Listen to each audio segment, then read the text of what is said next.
My daughter died and I have been caring for her children for months now, while their father travels the world. Now he found himself a new wife and is demanding custody. My daughter had 3 children with a guy named Jim, before she divorced him due to lack of involvement the man had with his own family. He was always working crazy hours even though they were fine financially, and he never helped around the house or with childcare their entire marriage. After they got divorced, my daughter got full custody of the children, and Jim took a promotion of sorts at work that allowed him to travel all over the place to make deals with different corporations. My daughter moved close to my husband and I, and we helped with her children. Sadly, a few months ago my daughter and her eldest child passed away in a car crash. Since then I took in the youngest 2 and have been caring for them. Their father showed up for the funeral, but left soon after. I tried to contact him and convince him to be a part of his children's lives, but he said it was all too much and he couldn't handle being a parent, especially after losing his only son. I asked if he could just visit from time to time, but he refused. Now it has been 6 months since their passing, and Jim showed up at my door asking to see the kids. They were incredibly excited to see him, and he spent a few hours just talking and playing with them. I was very suspicious though, and kept my guard up.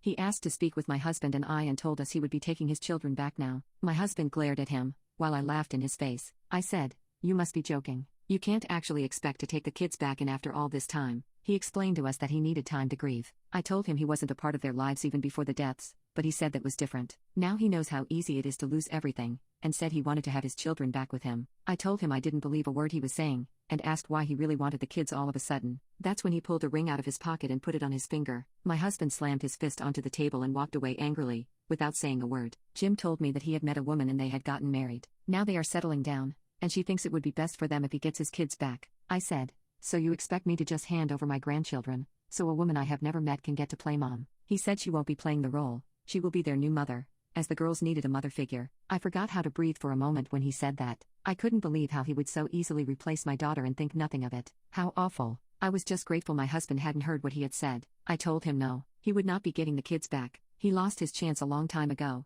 and there was no way I was going to subject them to whatever messed up perfect little family scenario he was trying to create with his new woman. He said I didn't get to say no, as he is their father and so they belong to him. I told him they are people and don't belong to anyone, but damn straight that custody belongs to my husband and myself. We got all of that settled months ago when he disappeared after the funeral. The girls need a stable home, not a new woman pretending to be their mom. He explained it won't be like that, and I told him I didn't believe him. I called my husband in, and asked if he could show him out the door as he was no longer welcome in our home. He told me he would get custody one way or another. Of course, right after that day, my husband and I got served and we had to go to court to deal with this whole mess. Before the battle began, I outright asked the girls if they wanted to continue living with me and their grandfather, or move in with their dad and his new wife. They told me they didn't know their dad and didn't want to call a new woman mom. Neither of them are old enough to testify to the court about where they would like to go, but I personally wanted to make sure I was making a decision that the girls would be most comfortable with. It was in court that we finally met his new wife, and she seemed nice enough, but she